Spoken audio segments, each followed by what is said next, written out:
Hi, everyone, and welcome to an episode of Trident Talks. I'm Josh, the co-founder here at Trident, and super happy today. We're joined by Mike Mitchell, co-founder and VP of Engineering of Cyborg Security. Mike, appreciate your time. Thanks for joining.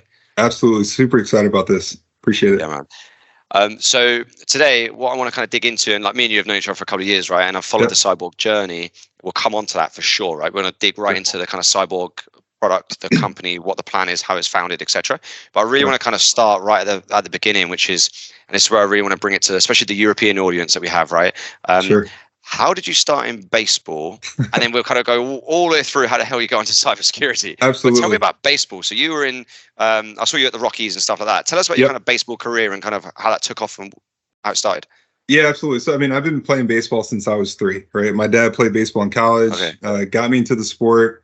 First love was actually basketball, but as I got into high school, as I started to mature a little bit, I knew the focus was going to be baseball, right? And so it's a demanding sport, right? And if you're not in it, you're not in it. So really, as a kid coming up, it was all focused on baseball, 24/7, kind of married into it. And I was really fortunate to get a scholarship to University of Virginia. After my high school year, we won states. Super exciting, get to roll into play college baseball. And at the time, that program was really just starting to get built up. So I had the privilege of playing with guys like Ryan Zimmerman, probably a future Hall of Famer, Mark Reynolds, Sean Doolittle, these guys that have had a stint in Major League Baseball, and was able to be surrounded by these guys who had a different mentality, a different approach to, what it took to make it to the next level.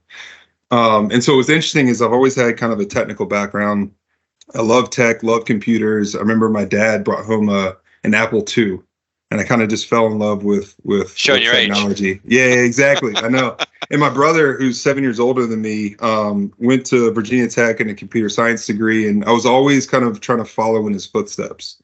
But as I got to University of Virginia, I had to kind of shift focus again because again, it's a demanding sport, and so I went from potentially mechanical engineering, computer science degree to a sociology degree.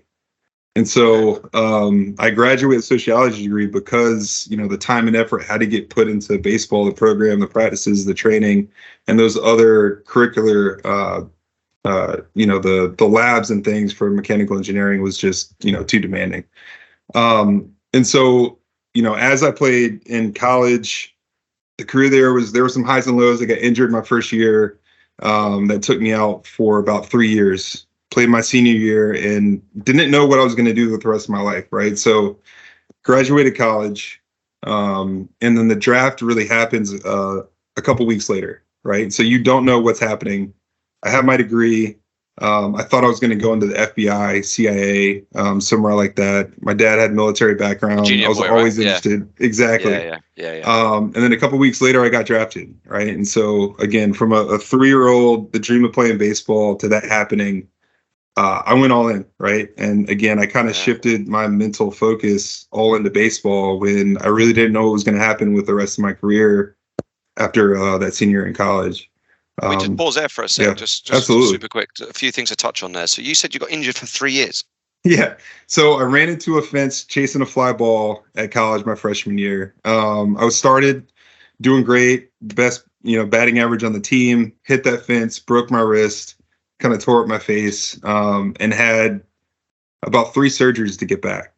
And so I lost my freshman year, lost my sophomore year, came back my junior year after those 3 surgeries. 13 games in, slid back into first base on a pickoff attempt, broke my pinky.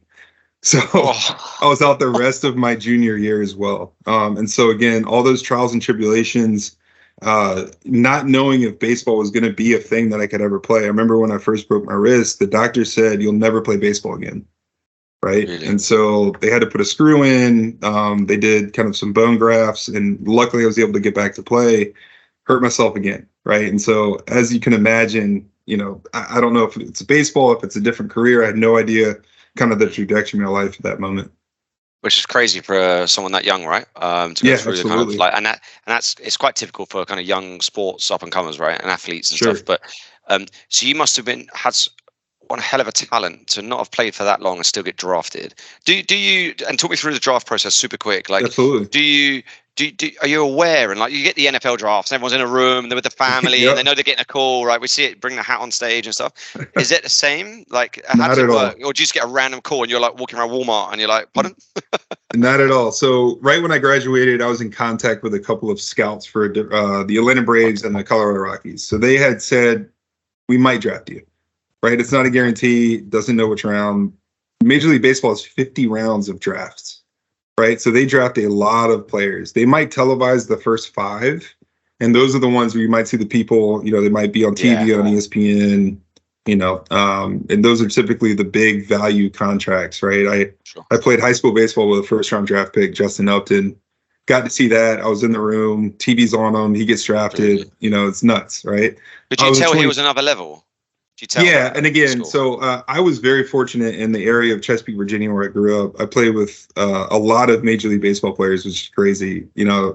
Name drop a couple: Dave Wright, Michael Kadire, Justin Upton, BJ Upton. Like these guys are, they played like 10 plus years in the major leagues, right? So I've always seen that next level of greatness, and I was kind of, running behind it, trying to catch up a little bit, right? Sure. But I was drafted in the 25th round. I remember the first day came and gone. Again, sitting there, didn't know what was going to happen.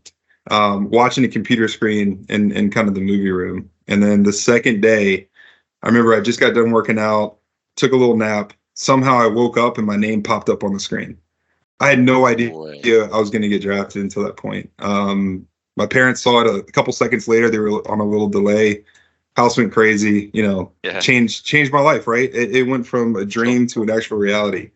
I remember I got a $500 flight out to Pasco, Washington to kick off the career and just got shoved into the desert somewhere and started playing, right? And so that was the next focus for the next 6 years of my life. That's insane. So, okay, so for 6 years, right? And you told me just before we started recording, how many games a season is there in baseball? Minor league. So there's the short season when you start out, there's about 40 games, and then you get into kind of the levels. So there's 6 levels. Once you hit low A, and it goes low A, high A, double A, triple A in the major leagues. So then you get into the 142 game schedule. That's 142 games in about 6 months. So you're playing every day. I might had 5 off days in the year. That's intense, but we're playing every single day. Yeah. The strain on the body as well, right? And the social life, all sorts, right? You're, like you said, you're 100% encompassed, right? That's correct. Yeah. So that's 6 years of your life. And then you took an internship in cybersecurity. What? Tell us about it. All right. So around my 5th year, right? And I got to double A, which is really, that's the level where they send a lot of guys straight to the league. So they can skip AAA, right? Absolutely. Yeah. And I had some good seasons in double A. The Rockies also made it to the championship series, so they kind of paused any development pushes up to the major league level. I actually made it to AAA spring training, and that's the year I got released. There was a kind of a bump at the top down. I was first to go. I was older, but the year before that, with my dad having military experience, being in homeland defense, counterterrorism, war planning, he saw where cybersecurity was going, right? And he saw the significance of that field, and so he actually pushed me to sign up for a master's program at the University of Maryland Global Campus online program a year before I got released. So I remember that off season, we drove up, signed up, and I started taking classes in the off season, knowing, again, I didn't want the dream to end, but being realistic, 6 years in, I'm 27 years old, haven't had a shot. I knew there was going to be a life after baseball, and that was an amazing kind of fortuitous kind of moment where, I started taking grad school classes.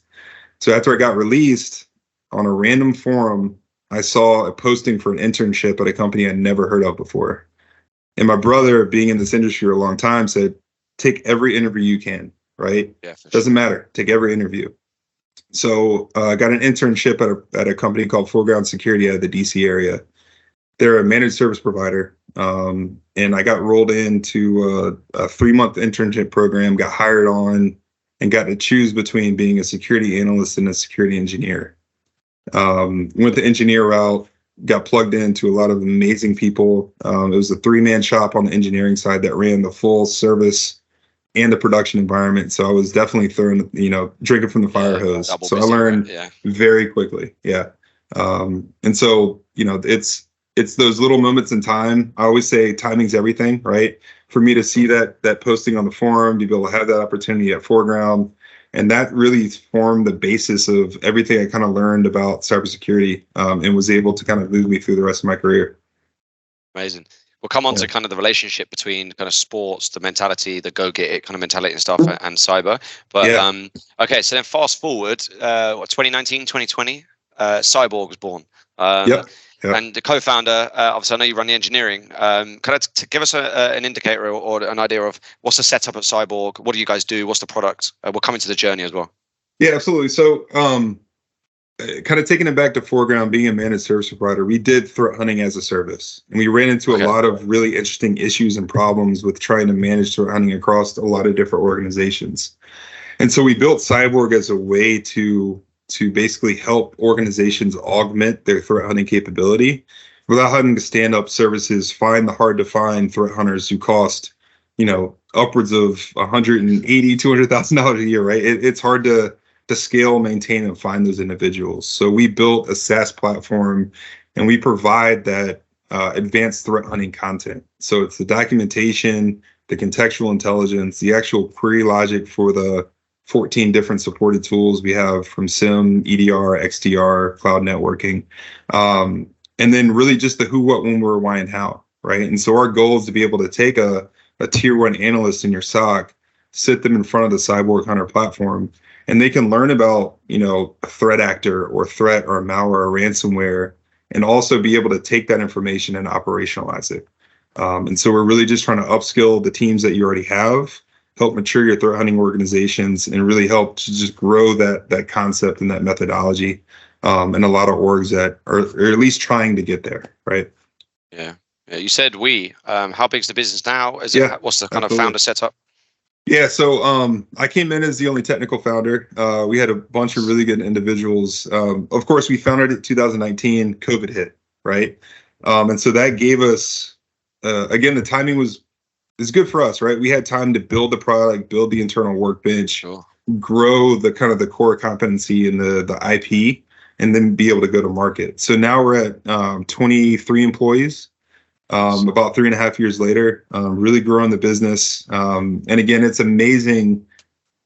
It's completely greenfield, right? And so the first year was really education. This is what threat hunting is. This is why you need threat hunting in an organization. And now we're having organizations come to us and say, oh yeah, we've heard about Cyborg. We've heard about Hunter. Like, we'd love to, roll this into our organization. So the past 3.5 years have really started to kind of show the value of threat hunting, and really speak to kind of the maturity of cybersecurity across, a bunch of different types of organizations. Yeah, it speaks volumes when you see kind of the Cyborg brand at the likes of Black Hat doing training and things like that, right? And absolutely. You're like, and then it's become synonymous with threat hunting in the industry. Absolutely. Like, goes without saying, right? But so like, I took something from what you said there. So you could kind of, I suppose, give a package of sorts to a level 1 analyst, and almost you're equipping them to be a threat hunter, right? But the company do not have to pay that person 200,000 for one. So it's commercially a great option.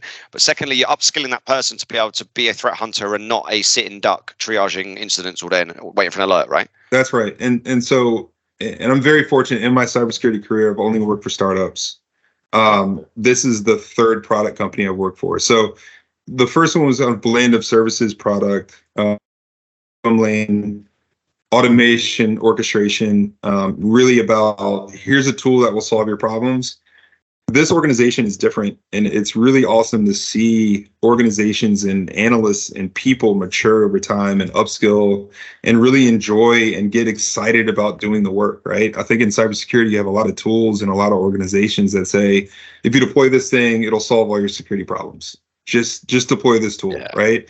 And it kind of puts the analyst in second place, right? They're not the priority.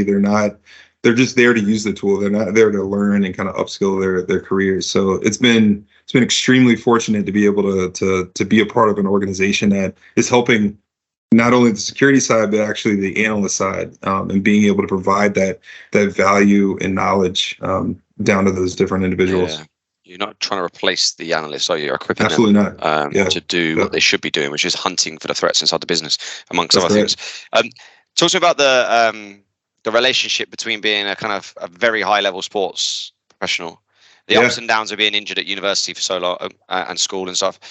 So that hardening of the mindset, right? But then now, like completely switching fire almost, and big up to your dad, by the way. If it wasn't for him, you wouldn't be doing this. Absolutely. So, right? No, I think my dad and my brother have always been that kind of guiding light, right? Looking at the people who have gone through it before and the knowledge and the, and making sure that I'm kind of following in their footsteps. But baseball is probably one of the hardest sports to play, right? I have a lot of rugby friends and football friends that will tell you it's different. Maybe on the physicality side, right? Fine. Okay. But for baseball, right? If I fail 7 out of 10 times, I had a great year.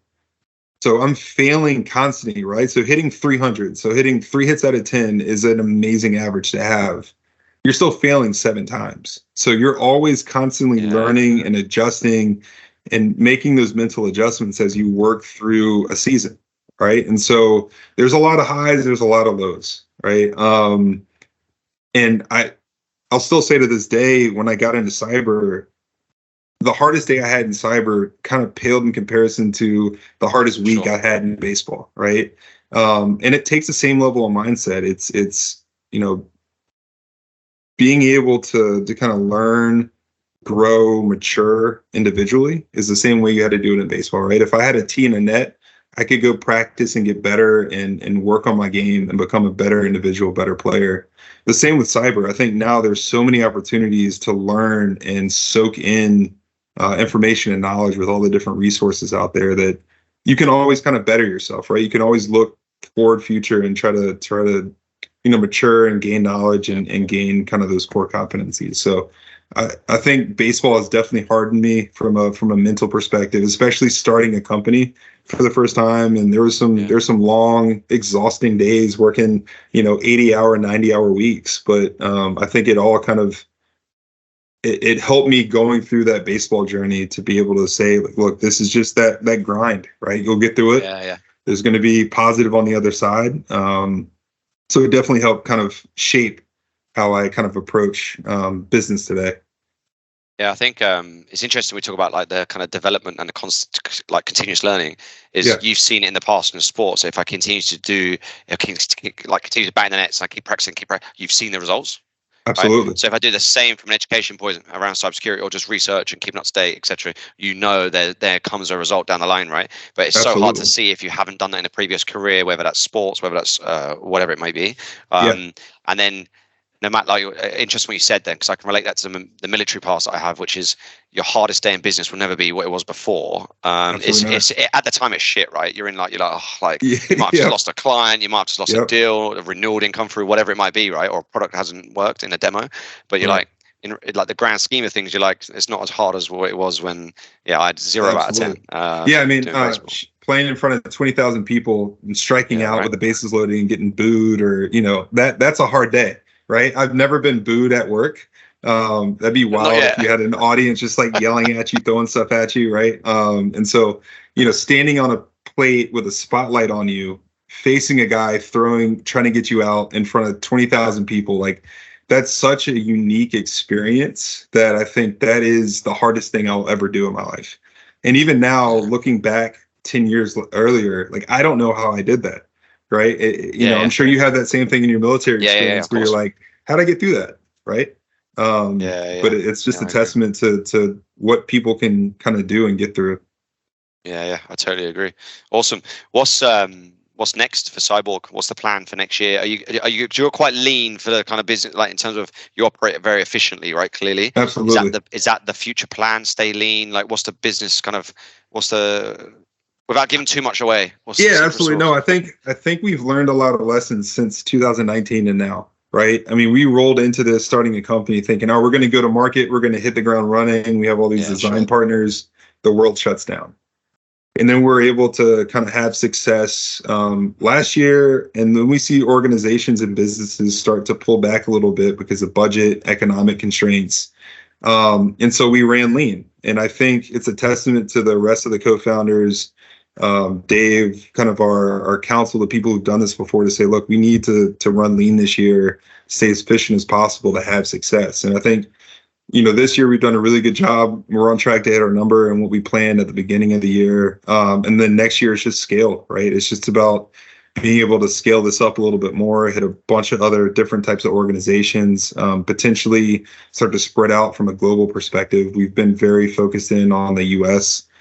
We do have some companies outside of the United States, but, with sales reps, the marketing side and customer success is kind of the focus. So it's really just about starting to intelligently scale this to a place where we can continue to bring in, new business. Yeah. I love it. Well, look, super appreciate your time, the story, the Absolutely. background. Congrats on what you built with the founders outside, and they're a whole team, right? Good luck absolutely. next year. And it's been good catching up. Yeah, absolutely. Thank you so much for the time.